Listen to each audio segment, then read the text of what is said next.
그리스도인에게 시편은 가장 친숙한 성경이지만 대부분은 그저 내 마음을 알아주는 것 같은 슬픈 노랫말처럼 사용해왔습니다. 하지만 최근 방정열 교수는 새로운 시편 연구라는 책을 통해 시편의 구성과 신학에 대한 대단한 통찰을 잘 보여주었죠. 이런 연구들이 신학계를 넘어 교회와 그리스도인들에게 잘 전달되도록 하는 것, 그게 목사들의 역할이 아닐까 싶습니다. 이를 위해서 사순절 말씀 묵상에서는 먼저 시편의 큰 그림을 조금씩 설명하고 시편을 읽은 후 읽은 시편에 관한 묵상을 나누겠습니다. 시편으로 난 길을 심는 사람들과 함께 걷는 사순절이 되었으면 좋겠습니다. 150편이나 되는 시편은 총 5권으로 구성되어 있는데요. 1권은 1에서 41편, 2권은 42에서 72편, 3권은 73에서 89편, 4권은 90에서 106편, 5권은 107에서 150편입니다. 각 권의 마지막 시편은 여호와를 찬양하라는 송령으로 끝나면서 통일성을 이루죠.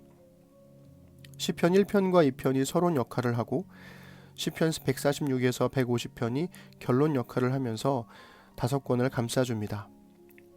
샌드위치를 한번 생각해 보세요. 시편 1, 2편의 서론빵을 제일 밑에 깔고 5권의 패티를 올리고 그 사이사이에 송령이라는 소스를 뿌려줍니다. 그리고 시편 146에서 150편의 결론빵을 제일 위에 올리는 거죠.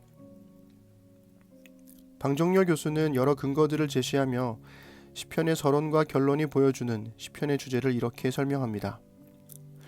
만일 서론과 결론으로만 판단한다면 시편 전체는 율법을 주야로 묵상하는 왕이 복이 있다 라는 통합된 메시지로 시작해서 여호와 하나님을 찬양하라는 초청으로 마무리된다.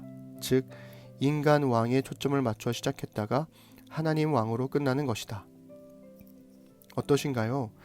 정말 멋진 주장이 아닐까 싶습니다. 오늘은 어제에 이어 시편의 서론 중 하나인 2편을 읽어드리겠습니다. 어찌하여 이방 나라들이 분노하며 민족들이 헛된 일을 꾸미는가?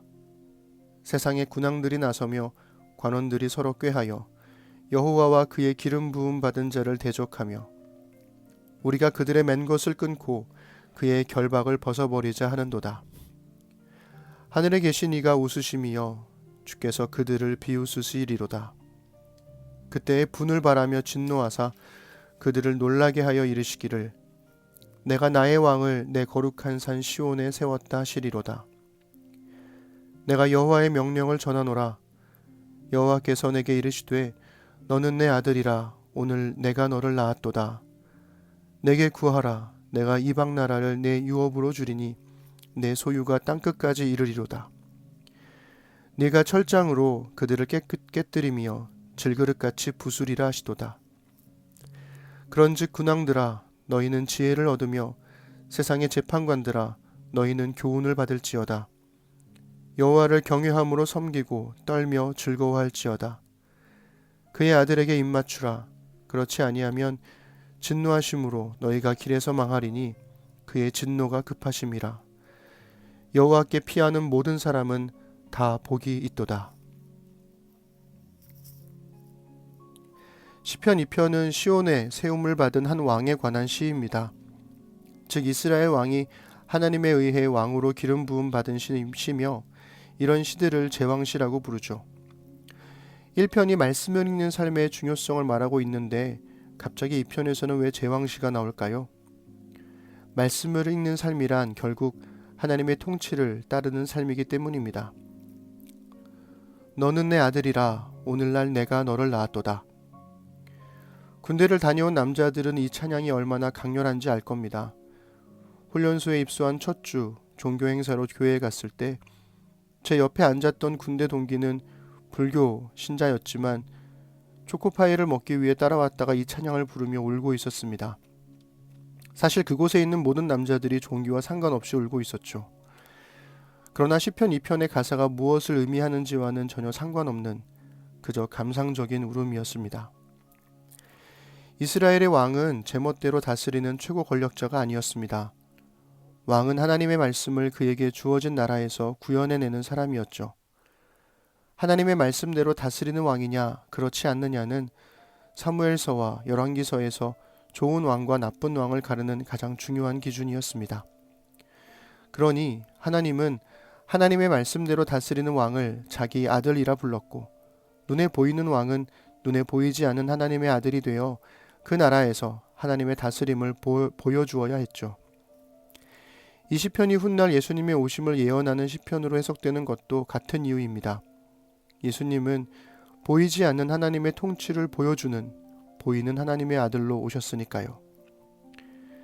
복 있는 사람은으로 번역된 시편 1편의 히브리어 아슈레이는 여호와께 피하는 모든 사람은 다 복이 있도다 라는 시편 2편의 마지막 구절에서도 복이 있도다로 번역되어 나옵니다.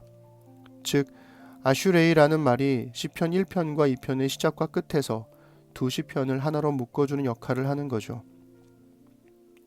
세상에 군왕들이 나서며 관원들이 서로 꾀하여 여호와와 그의 기름 부음 받은 자를 대적하는 시대, 그때나 지금이나 피차 일반입니다. 그런 시대에서 어떻게 복 있는 자로 살 수 있을까요? 주의 말씀을 읽고 그 말씀에 담긴 하나님의 뜻대로 살아가는 것이 복 있는 자의 삶입니다. 여기서 잠깐, 기름 부음 받은 왕은 혼자 말씀을 읽고 말씀을 따라 사는 게 전부가 아니죠. 자신에게 주어진 나라를 하나님의 말씀에 따라 다스려야 하는 겁니다. 나 혼자 하나님의 말씀을 읽고 하나님의 말씀을 따라 사는 게 전부가 아닙니다. 성경을 읽고 나와 우리에게 주어진 영역을 하나님의 말씀에 따라 다스리는 사람, 바로 그 사람이 복 있는 사람이 아닐까요?